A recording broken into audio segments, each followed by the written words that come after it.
And I said to my dad, I said, Dad, how much you paying a month for TV? And he said whatever the number was. Right. I said, Dad, why are you paying for it? He goes, oh, you don't get it. You don't understand soccer. I'm like, Dad, I grew up watching soccer with you. I get it. Like, but Dad, why would you pay to watch soccer when you can go outside and play soccer with your kid? And he looked at me and he goes, what is that supposed to mean? And I was like, I don't know. Why would anybody pay me to play video games? Jaman, yeah, Jaman. I hope you like a Jaman too. Welcome, one and all, to episode 30 of JhamanCast. This podcast is dedicated to celebrating video games and delivering video game news and interviews. I adore video games, and I love sharing that every week. Stick around, I think you'll have a good time. Today I have a shorter episode. We have only the interview this week. It's the holidays, and I want to spend some time with family. And really, there wasn't any news that jumped out at me that made What's News necessary. Next week, we'll be back to normal, but do not worry, because this week's interview is with Travic. He's a streamer of Magic the Gathering and Dead by Daylight. He's an accomplished Magic player with lots of tournament and competitive experience, and talking with him was a great time. I hope you enjoy. You can find him on twitch.tv/Travic. Before we get to all that, I want to inform you of a few ways you can elevate your experience. I have a number of ways that you can join in and be a part of the show. I have a phone number you can call if you're in the U.S. If you have a question or want to leave an audio message for me to hear, I might even put it in the show. The number you can call to leave a message is 949-407-9198. That's 949-407-9198. I have a Discord server that you can join to catch up with other fans, some of the guests, and be a member of the community surrounding the podcast. I'll put it in the show's description so you can join easily. Also, you can follow me on Twitter, @JhamanTheShaman. You'll know more about what I'm up to, how you can be involved.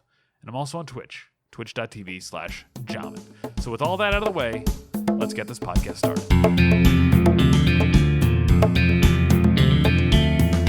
Hello, everyone. I'm joined today by a Twitch streamer who plays a lot of Magic the Gathering and Dead by Daylight. He goes by Travic, and he's joining me today to talk about video games. How's it going, man? Hey, how are you? I'm doing great. Thank you so much for being here. Buddy. Thanks. It's a pleasure to actually be on. It's cool. Yeah, I'm just really, it's interesting having you because your games that you play are completely outside my wheelhouse. I mean, not completely. I've played Magic like in real life, the card game. You play Magic the Gathering, and then Dead by Daylight. I've watched, I've played a little bit, but not really. So I get it, but again, it's completely like it's another side of Twitch. Like I haven't touched it, so it's interesting having you on. And I'm really happy to have you. Thanks. So the first question I have for you, and this is the first question I ask everybody, is what's the first game that you ever played that left an impression on you? Diablo 2, Lord of Destruction. Easy answer. Diablo 2, Lord of Destruction. That's the expansion pack, right? Yep. D2 was a lot of fun, but they came out with an expansion that was when I actually started and like understood what was going on. How old were you then? 12, 11. I mean, like before that, there were games like Mario and stuff, but but that was the first game that you were like, wow, I really love playing games. This game is legit. I mean, I probably sunk all of middle school and high school into it. Okay, and what would you say is I'm going to ask like what's your favorite from it? But if that many years, you have to have played it basically everything. Yes, I was actually playing it again this year. Like earlier this year, one of the private servers re-released a ladder system on it, and I was playing it I probably put like 200 hours into a character. And then now you're playing Path of Exile. Is that a worthy successor to D2? Yes. Yeah. Yes. It's actually made by a lot of the team that made the original D2, and they do leagues and stuff every couple of months, and each league gets harder and harder, and it's surprisingly very addicting. Yeah, it plays good. It feels good. So I played a little bit, and and they've talked about it. I've seen the developers talk about the skill. Their tree just being this insane giant tree, and I still have really any grasp of how that game or that tree works. But did you ever play Final Fantasy X or X2? Yes, I played both. It's the same thing. Okay, just keep unlocking stuff. Yeah, it's literally the same thing. Surprisingly enough, that the skill tree is actually, once you start understanding the game, the skill tree is one of the more easier parts of the game. Okay. And then what other games would that be? So Diablo 2 would be the game that really left an impression on you. Were there other games around that time that were also informing your opinion? Like what games, and they don't have to be just video games, card games, board games. Like what games were you doing growing up? I never did a lot of card gaming or board gaming growing up. Okay. Unfortunately, I never really had access to it. Like I played a little bit of Pokemon card game when I was a kid, but I was just kind of like school, home, school, home. But you got your typical answer like your Final Fantasy was a good time, Resident Evil was a good time. Yeah. But there hasn't really been a game when I was a kid that made an impression unlike that. Later on in life, there are games that have drastically warped and have changed everything. So okay, so let's talk about that. What games would you say were the first ones or would drastically change things? What are you thinking about when you say that? Magic. Magic, the online game or the card game, the card the game. physical card game. Okay, when did you start playing that? I was 22 when I started playing Magic. Really, it was that late? Yeah, I didn't know what it was when I was a kid. Wow, I had just no idea. There was no like group of nerds that you were like, what are they doing over there? There always was, but it's like, why play a physical game when I could just like play like a World of Warcraft or D2 or something? Yeah, like at the same time too, like WoW had just was like peaking too, because you're talking like 10 years ago. Yeah, 9 years ago. Wrath of the Lich King, right before Cataclysm. Burning Crusade, yep. Burning Crusade, best time to play World of Warcraft. Yeah, I mean, I could go on about WoW forever because that's what I played at and I've been playing forever. So it feels like World of Warcraft. You're growing up. You play WoW. You play Diablo. What? And you don't play Magic for quite a while. What? Was gaming a social thing for you, or was it a singular competitive thing? Gaming was always social until college. It was always social. So like esports doesn't take off until the last couple of years. Right. But esports, we could say like the start of esports was with StarCraft, but StarCraft was like bigger outside of the United States. Mm-hmm. Then there was, Warcraft 3, which was also bigger outside the United States. But then League of Legends happened. And League of Legends changed and ruined everything. So that's when I started learning how to become like more of a competitive gamer. Okay. So season 1, season 2, season 3 of League were like the years when I started learning to be more, of a competitive gamer, like pushing and going to tournaments and trying to understand the esports world. Gotcha. That was still developing. Like the esports world now is not what it was back then. Absolutely. So that's what like started me looking into like different things. And then eventually from League, I stumbled on the Magic. Okay. I was just looking for like different competitive outlets when I wasn't playing League. So a buddy of mine worked at a card shop in Northern Jersey, and he was like, "Yo, what now?" And I just saw a bunch of people playing Magic, and there was like, at the time, I didn't know what they were doing, and I found out later on it was like Friday Night Magic, and I just wanted to be a part of it. I just wanted to see if I can learn something and be the best in my local store, and I did. Nice. What did you start out with playing in Magic? What color would you say is the thing you started on? I started out in original Innistrad, and my first deck was called Tempered Steel, which revolved around a bunch of artifacts and Mox Opals and a card called Tempered Steel, buffing and making your artifacts insane. So you'd go like turn 1, like Mox Opal, Memnite, Ornithopter, Memnite. Go, turn 2, Tempered Steel, hit you for a whole lot, turn 3, kill you. And it was a really good time. It was a lot of fun. And nobody had any answers to this deck in your It's just the most powerful thing that you could be doing. Okay. And did people start copying you in the store? Other people were doing it. Okay. It wasn't like what I was doing was like hidden information. It was just a buddy of mine was like, this is the most powerful thing you could be doing, and other people were doing it, and I just learned how to do it better. Gotcha. Yeah. And so how did that go from being at the local store to taking on, what did you go and start doing, larger area tournaments or national tournaments? I started doing Grand Prix. I started doing PTQs. I did a lot of traveling. Magic has let me see every major city on the East Coast. Oh, wow. Yeah, I've played Magic from Toronto all the way down to like places in Florida. Yeah, I did a lot of traveling. Won a lot of money. Nothing like I've got really good tournament results, but like nothing on like the pro tour level. I have like good local results, good GP finishes, good day 2 finishes at major events, but nothing extremely noted, like nothing of like a pro tour caliber until later on in life.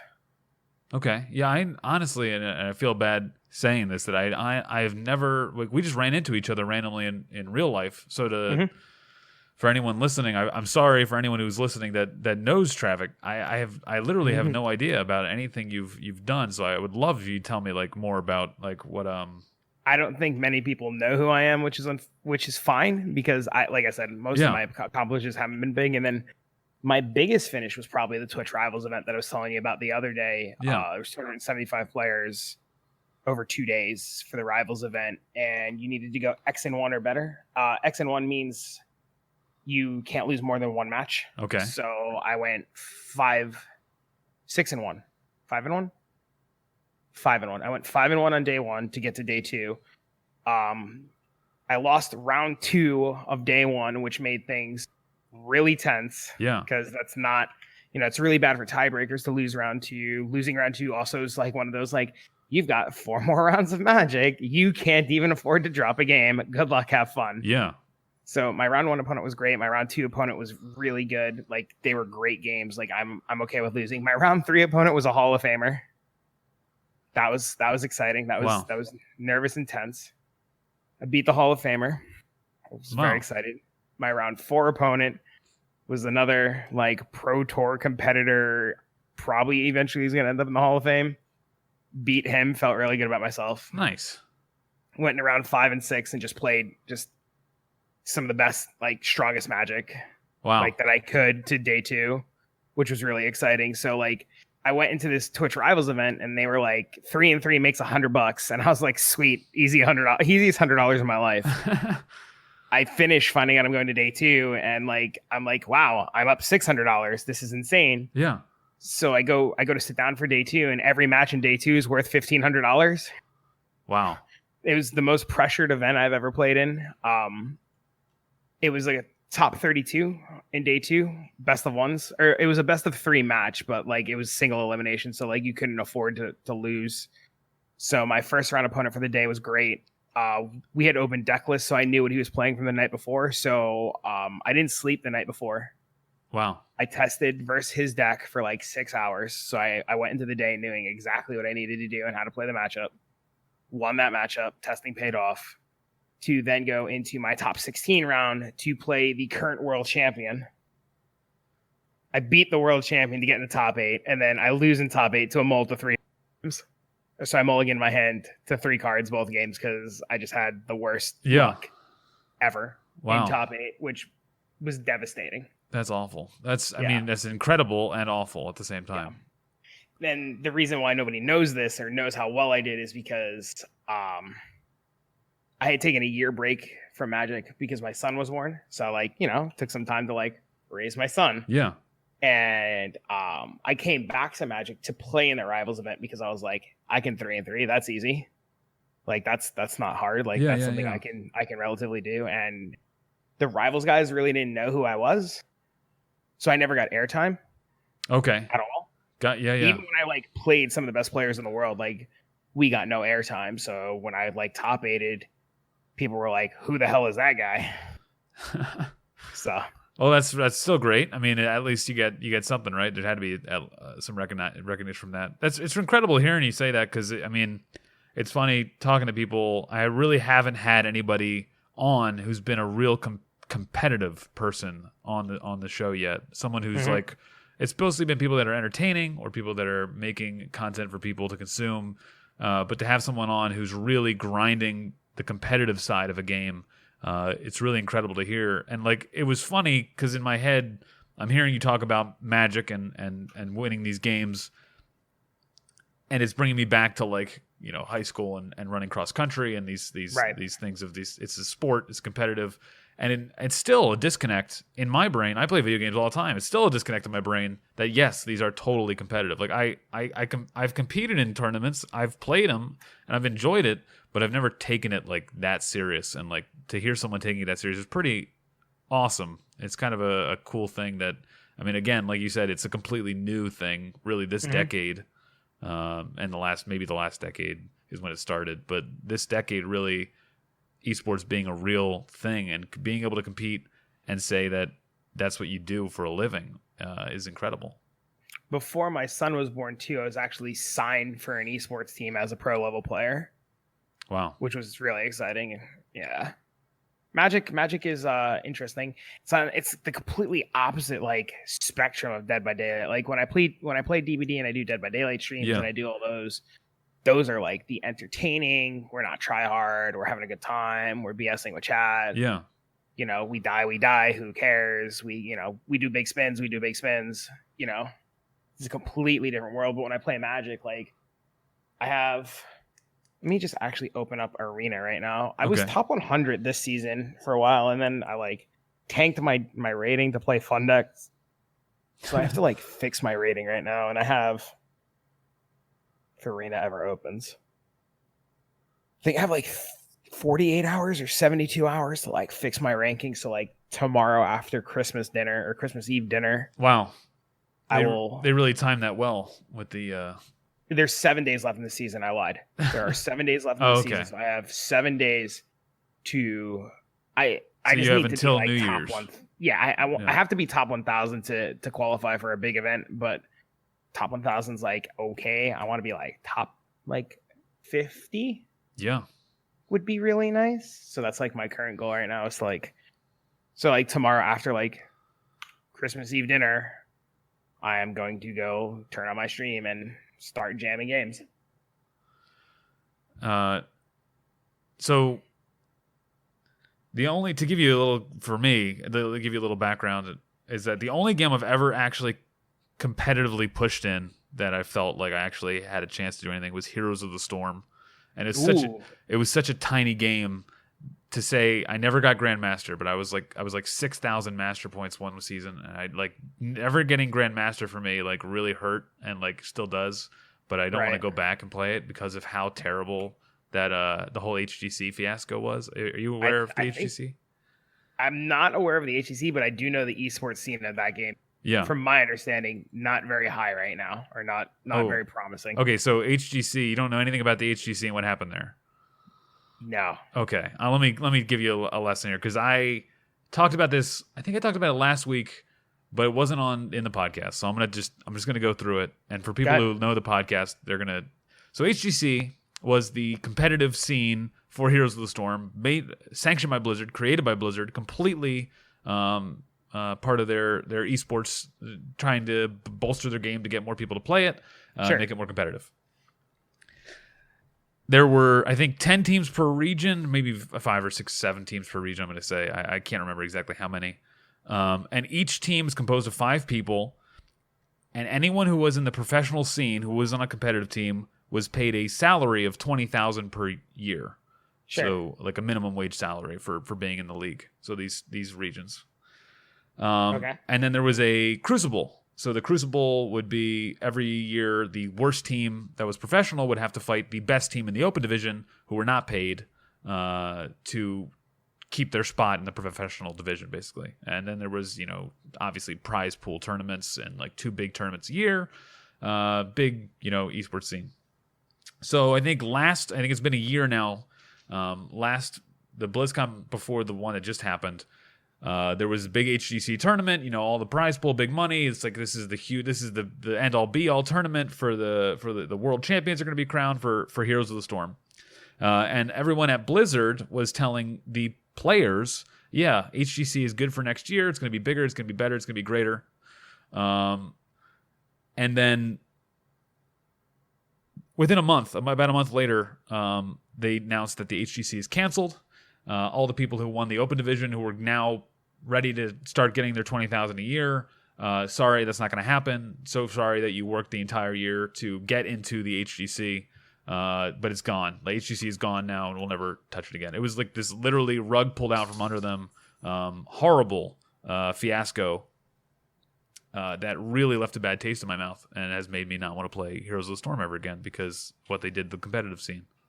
They did the same, something very, very, very, very, very similar to H1. I don't know if you know about the H1 Pro League, but it's pretty much the exact same story, except their salary was like $60,000 a player. Wow. And it was on ESPN and streamed on Facebook, I think it was. Yeah, they did Facebook and then they did ESPN some years for HGC. I think HGC lasted like maybe 2 or 3 years. Yeah, but the exact same thing happened to H1. So. Yeah, it's just one of these. I guess it's. I don't know. I just you in your mind you hope that they could just like find a way to make the business model work so that it wasn't losing them money, but also not to just like screw over like thousands of people would be really nice. So that was HGC. That was Heroes. So I was like really competitive in Heroes of the Storm, which is again not saying much because compared to League or compared to Dota, the player pool is so tiny that to be a big fish in Heroes of the Storm is relatively easy. Any league, like any Grandmaster League player would just dominate Heroes of the Storm. Like they would just destroy. But there's no money to be made, so no one plays it. Right. Yeah, so that's just background on me, I guess. I that's my only competitive time I've ever gotten, and then now since the HGC was canned, it was the only amateur team I ever played on. That's kind of cool, though. Yeah, that's like really exciting. Yeah. So, talking about your card games, and then started playing. When did you start playing Dead by Daylight? Or actually, let's start. When did you start streaming? 2016. 2016? Yeah, 3 years ago. Started on Dead by Daylight. Okay. And why did you start streaming? A buddy of mine, I don't want to curse, but he called me you can curse. He called me okay. Curse. Yeah. A buddy of mine called me a bitch and told me to start playing Dead by Daylight with him. Okay. And I was like, okay. So I turned on DVD and I started playing it, and I started doing like online games, and I ran into an old friend of mine from Jersey, and her and I reconnected, and we started talking, and she had told me that now ex or current, or well, they're split up now, but at the time they were dating for like 10 years, was a streamer, and he was like some big shot streamer, and I didn't know anything about like how to do that or what to do or anything, so I reconnected with them, and I kind of like shoot the shit with them, and like we were really close friends. Like we would go out to dinner all the time. Yeah. And, you know, we were genuinely good friends. So he knew by me approaching him, asking him questions about it, it wasn't to like be like a leech or anything. It was like, hey, Liz said you did this. Like that's really cool. What can you tell me about it? And I watched his stream, and he's just out of this world funny, and like he's got like great viewership, and he's super popular. And I was like, man, I can do that. Like, that's cool. I can do that. Yeah. So Dead by Daylight was just a really cool game because I was constantly scared when I played it, and I was constantly yelling and screaming, and it was a lot of fun. And I played with I made a bunch of friends playing it. So it was just like, just a really good time and just something really easy to get into. And before I knew it, I was just building a community. How long did it take for you to like find that streaming was something you like really loved or wanted? Like, hey, no, this is viable. Like, I can do this. Like, what was the impetus for that, other than just doing it and it turning out good?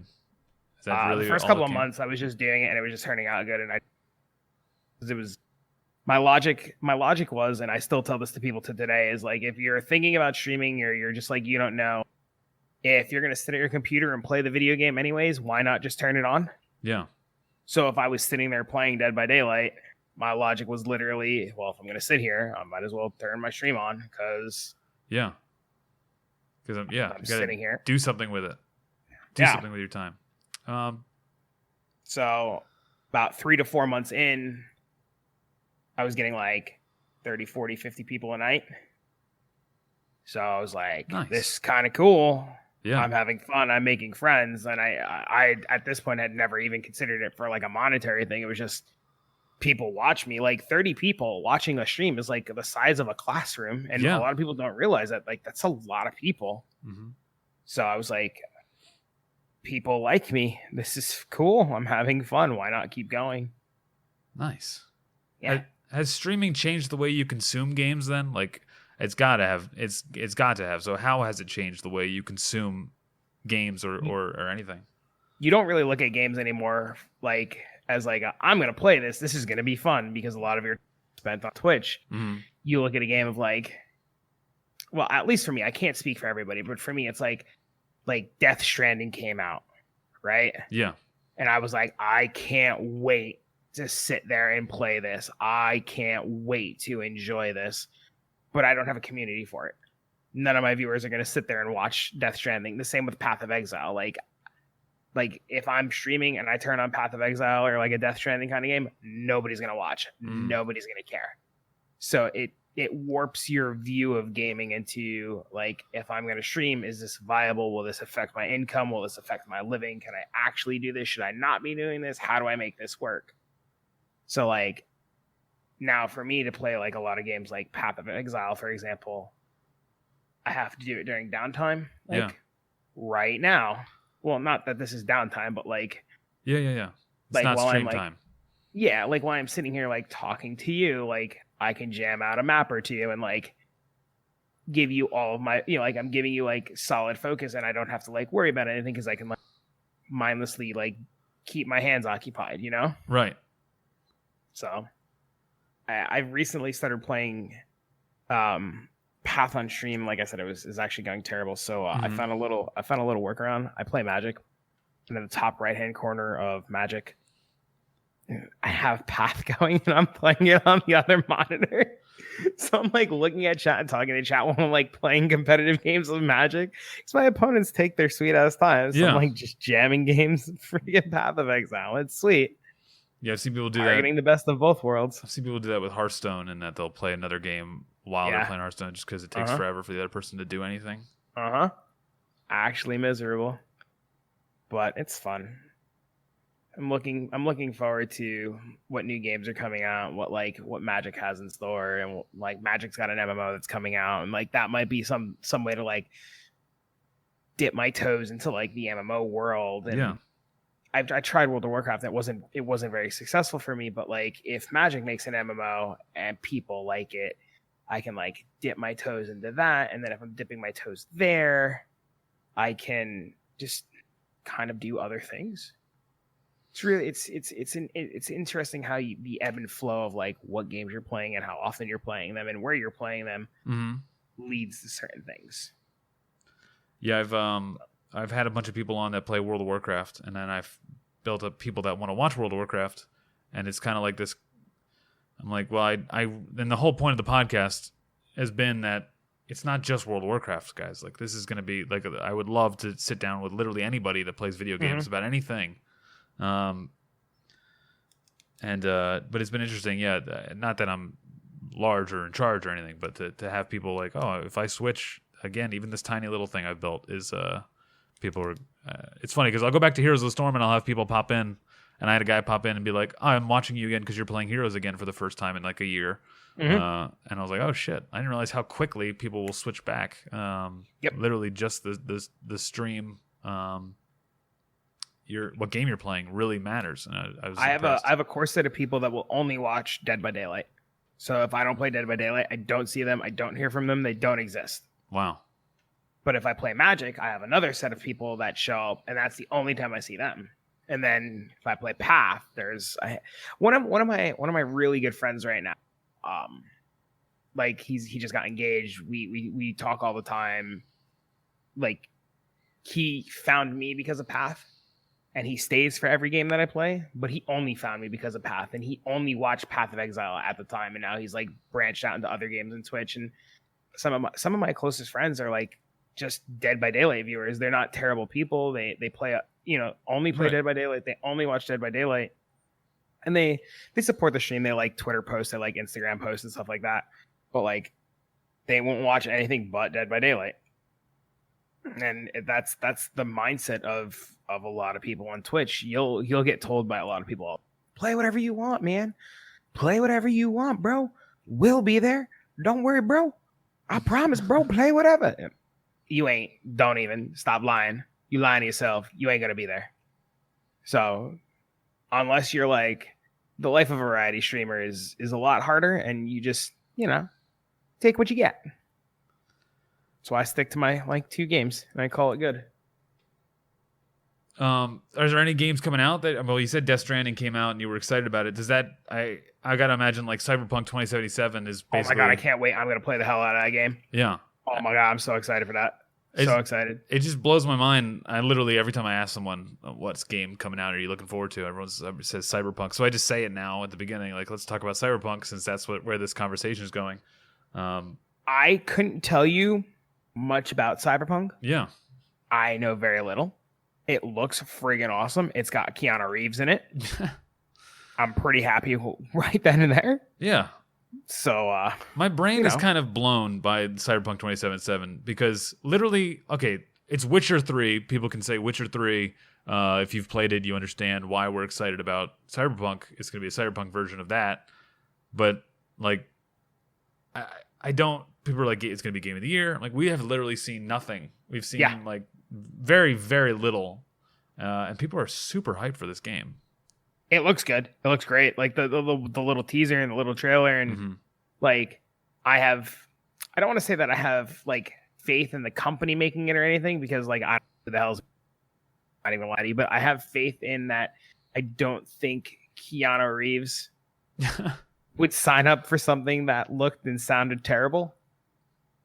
So I'm putting a lot of my like backing for this game being good. On Keanu, really? Yeah, dude. Hell yeah, dude.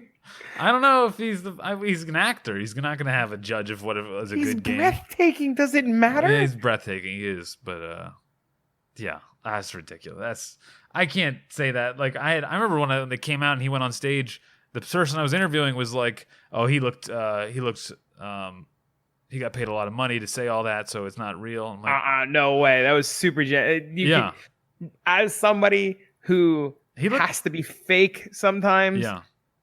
You could tell a motherfucker was genuine. Yeah, no, he looked genuine to me. That's what I said. I said he looked nervous, and then someone yelled, "You're breathtaking," and it seemed like that was the moment he was like, "Okay, I can do this." And he kind of. I'll tell you, as a streamer, I started out. I think one of the best things that streaming ever did, not to like tangent, but like I think and this goes hand in hand with it. I think one of the best things streaming ever did was like teach me, and I know it did for a lot of people, to like break out of like that antisocial shell, and. Like even now, like sometimes like I'll be streaming and I'll be nervous or I'll be worried or people aren't talking and like somebody says something. So like you're breathtaking, right? And it just gives you this perfect window that you can work with. And it's just gold. And those windows are so rare and sometimes so far and few between. So like I can understand that somebody screamed something that was genuine and nice and he was able to just take everything that came out of that statement and just run with it and make it what it was, because it happens for me when I'm streaming where like some days I'm like playing Magic or playing DVD and like chat's dull or chat's dead and then just somebody says something and it's just something you can run with and it just breaks the ice, and from that point on it's just a complete upswing for the rest of the night. So I get it. I fully get it, man. Yeah, having a someone talking in chat is really nice, just to give you energy to bounce off of. Otherwise you're just rambling to yourself for hours.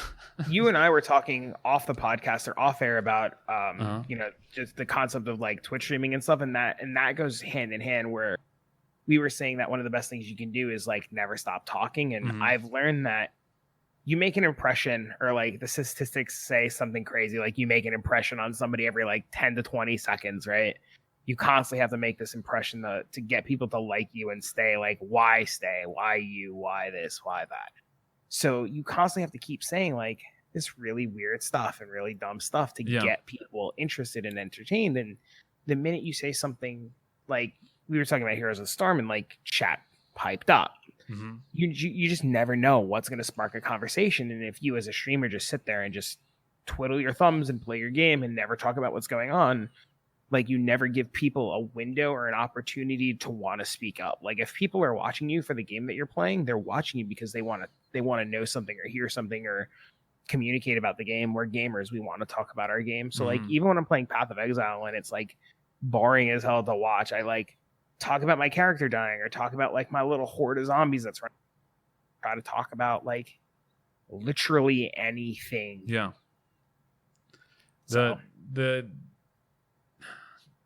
It's funny because going into and I have been streaming for a long time now. It feels like big, but again, Heroes with being the main game for a long time. It's funny going back into real life and how much it's affected my just how much I talk now to people. I'm sure, like, I don't know, but I'm sure if I wasn't wearing the hoodie and you hadn't been a streamer and learned how to just, spark a good conversation, we never would have met that day. Yeah, no, I mean, yeah, the Twitch obviously is a huge like flag, like talk, like I'm going to talk to that person, but like there's so many people that I've run into, and for everyone that's listening, I work at Starbucks, and so there's people coming in all the time, and getting them to open up about video games is really interesting, and how many people I get, and then I even get made fun of by coworkers about, "Are you talking about video games? I remember when I was in DC, I used to live in DC, and my coworkers there would tell me,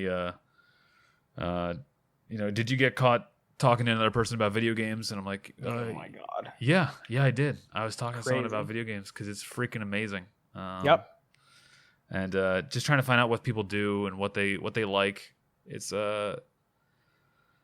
really, and it's funny because I'm talking to you and I honestly have no basis of anything about Magic. So like when you start talking about like these specifics, I'm like, that sounds really cool. I wish I understood anything. Well, after this podcast and after New Year's passes, I mean, it's not like you're not down the road and we can't go to the card shop and just jam some games of Magic and learn it. Yeah, man. I mean, it's fun. Like you're good company. You're easy to talk to. Like your content when you were streaming was really good. So I mean, like when you offered the opportunity to be on it, like I would say, like, to anybody who listens to the podcast, like absolutely, like if they get the opportunity. No, I'm serious. Like. Yeah. Like if you approach somebody, if they've listened to this podcast and you've approached them and they're really wondering or questioning if they should do it, like you should just sit down and just chill. Like, yeah, no, it's been good. The I mean, the podcast is great. I have a lot of people. There's like 3 or 4 people that are like floating in the air. It's just getting times nailed down. I had one guy who canceled me last week, and it's totally fine. He just ran out of time. Mm-hmm. It's hard too because it's like it's the holidays. Mm-hmm. Yeah, everybody's trying to. I was really thinking I was never going to get a thing out, and then you were like, "Yeah, we'll do it tonight," and I was like, "Fuck yes!" Like, yeah. It literally when you messaged me and you were like, "Hey, tonight," I was like, I can put my kid to bed, I can unwind, I can shoot the shit with you for a bit, I can play some PoE. Like, this was like, it's good, man. It's good. It's nice to like just chill. This was fun. I would do this again. I would come on. I'd probably like actually introduce you to some of my friends too. Yeah, I think if I ever have you on again, I'll have an actual like questionnaire synopsis like ready to go, or like questions ready beforehand. Do you actually want to do that, or do you not just want to like shoot the shit for 45 minutes and have a good time? Well, I want to make good content, so I don't know, man. Yeah, okay. Good. Yeah, I got you. Yeah.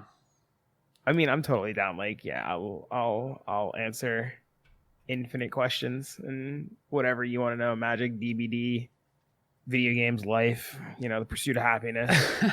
Yeah, dude, I got it. I feel like I've got that.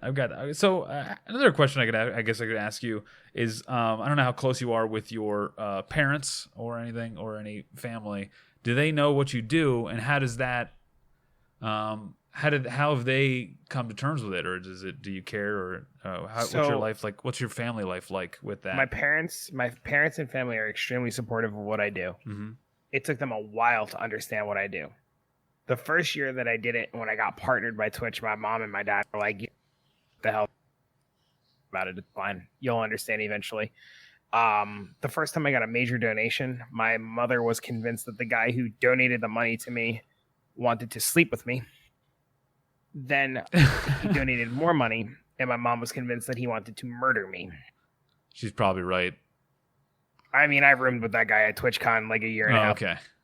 And, but for a while, my parents would always, have the typical answer of, why the hell would anybody watch or pay you to play video games when they could do it themselves? Mm-hmm. And my dad watches soccer. My dad's a huge soccer fanatic. A huge soccer fanatic. And the day I won him over was the day he was sitting there. He was watching Messi play. And he was like, I love Messi, bro. You don't get it. And he was like screaming at the TV. And like he had just like paid for like an upgraded package on TV to watch like the soccer game. And I said to my dad, I said, Dad, how much you paying a month for TV? And he said whatever the number was. Right. I said, Dad, why are you paying for it? He goes, oh, you don't get it. You don't understand soccer. I'm like, Dad, I grew up watching soccer with you. I get it. Like, but Dad, why would you pay to watch soccer when you can go outside and play soccer with your kid? And he looked at me and he goes, what is that supposed to mean? And I was like, I don't know. Why would anybody pay me to play video games when you can go play the video game yourself? And he was like, what are you doing right now? And I was like, do you want to go outside and play soccer together? He goes, no, Messi's on. And I was like, right. And some days I'm on and my viewers say the same thing. And he was like, I get it. I get it now. Nice. He's like, how dare you kung fu mind trick me just now? Yeah, it's literally how it happened. And when I explain it to people now, I literally use. Said, how often do you go to the bar? And they're like, oh, Monday Night Football, bro. And I was like, play football with your boys. Yeah. Well, we got a fantasy draft and this and that. I'm like, okay, so what's the difference between a fantasy draft and watching football versus like watching Hearthstone finals on ESPN? And then usually people just stop. Yeah.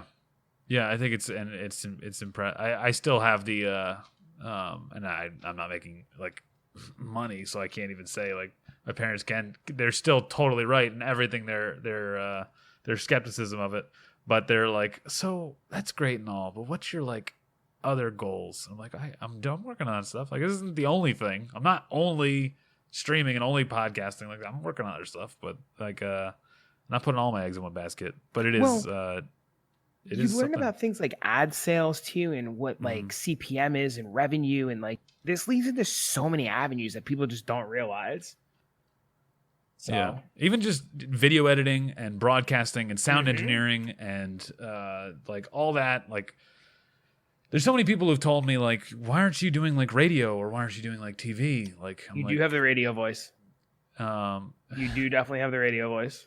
And that'd be great. I would love to do radio, but also I kind of want to be able to talk about stuff that I like. Like I don't really want to talk about Donald Trump. I don't really want to talk about, I don't know. I get it. Yeah. All right. So before I was a Twitch streamer, and this kind of goes in with exactly with you podcasting, I worked for a company who I'll share with you offline. Okay. And it was a digital media ad sales company that specialized in specifically radio. And we sold the tools for radios to do streams, to do ad sales and revenue, and to provide, basic websites and content. And I shit you not, before I left that job, because streaming, and I did my streaming thing, their biggest, oh my God moment was podcasting. We're talking like 2017, this company was like, we got to get all the podcast immediately. So we were reaching out to like iHeartRadio, to Clear Channel, to Scripps Broadcasting, and we were signing up everybody for podcasting. So, I mean, podcasting and radio is like literally where you need to be right now, because radio doesn't want to go into video because there's no market for it yet on the revenue side of it. It's all in the podcasting side and like inserting ads as pre-rolls, mid-rolls, and post-rolls. Yeah. Yeah, I've noticed. I listen to a lot of podcasts and hearing them and knowing exactly when they insert. And I'm like, well, I don't have any sponsors, so I'm just going to put all the content up there and we'll see what happens. I could talk to you about sponsors and how to approach the sponsors and what to do offline. Yeah. Well, I mean, it sounds really good, all this thing. Look, dude, and I'm saying this all on the podcast. You guys, and maybe I'll edit this out. Maybe I'll leave it in. I don't know. But fuck, dude, like, what the hell? You just walk into my Starbucks and start talking to me about this shit. Like, what the hell? Yeah, it's just, I don't know, just right place, right place, right time. Yeah. I don't know. You got a coworker there, man. I some of your coworkers, I'm not going to say anything bad, but one guy cracks me up. That guy got to hate his life. I think he's gone. I think I know exactly who you're talking about. And he's gone. Big guy. Yeah, he's gone. Big guy. Yeah, hates gone. his life. Yeah, he's gone. He moved to another job and he's so happy now. He seems happy. Yeah. A couple of your coworkers hate their lives, and it's funny. I go in there and I try to be nice, bullshit. Because that's what I love to do, man. And just Uh-huh. They hate it. Has anyone asked you about your Twitch shirt yet? No, you're the only one. Really? One girl was like, "Oh, you do gaming?" And I was like, "Yeah, okay, cool." And I was like, "All right." He has a better job that pays him way more. So I think he's happier. I hope so. That man looked like he was about to stab me every time I walked in. I was like, "Yo, grande white mocha." He's like, "Again," and I was like, "Yeah, again." Oh, dude, yeah, he seemed like a nice guy. He just hated his job. Yeah, I just hated his job. Yeah. It was hilarious. Yeah. There was another guy that worked there. I don't know if he still works there, but he got a little annoyed with me. I used to call him Ice Poseidon. Dude literally looked like ice. I walked in one day with my ex, and we were just kind of like getting a cup of coffee, and we're sitting online, and I look up to go order. I was like, "Fucking Ice Poseidon," and he was like, "No." Wait, he fucking knew, and he was like, "That's not me." Like, what? That's insane. I don't think he works there because I don't know him. So, he was super nerdy, and he was very big into cameras and camera accessories. Wow. Yeah, I don't. And he literally looked like Ice Poseidon. Wait, is it a customer? No, he worked there. He works there. Okay, because there's a customer there who's really big into cameras. He definitely got a little annoyed at me because I would always go in there and be like, "What up? That's not me." And I was like, "Don't matter. You look like Ice Poseidon. What up, player?" And he would just be like, "Yeah, I don't know. I'm looking. Yeah, I actually didn't even know what Ice Poseidon looked like until just now." And "Oh yeah, if you're looking at a picture of Ice Poseidon, you would know exactly who your coworker." Yeah, it's not him. If I don't know him, whoever it is, I haven't worked there long enough for it to matter. Oh my god. Yeah. So yeah. Whoops. All good. None of that's going in, but that's all right. That's all right. Okay. All right. I don't know where this went. I'm not really sure how this has gone. It seems good. Some really good bits in there. But I want to thank you for coming on. I don't want to take too much of your time. I mean, this has been the most relaxing hour and a half I've had in a bit. So. Well, good. I'm glad we could relax you. Thank Sweet. you, man. I appreciate it. Dude. Thank you so much. And I hope. Did you have a good time? Did you enjoy it? You said it's relaxing. I had a blast. Okay, good. I had a blast. Well, there we go. That's what it's all about. I mean, you would have known right away. We would have sitting here relaxed. Okay. This shit would have. My kid would have woke up and be like, "I gotta go. He's awake. All right. Yeah. Great exit strategy. Kid awake. Gotta go by. But all right. Well, thanks so much for being here, man. And have a great night. You too, brother.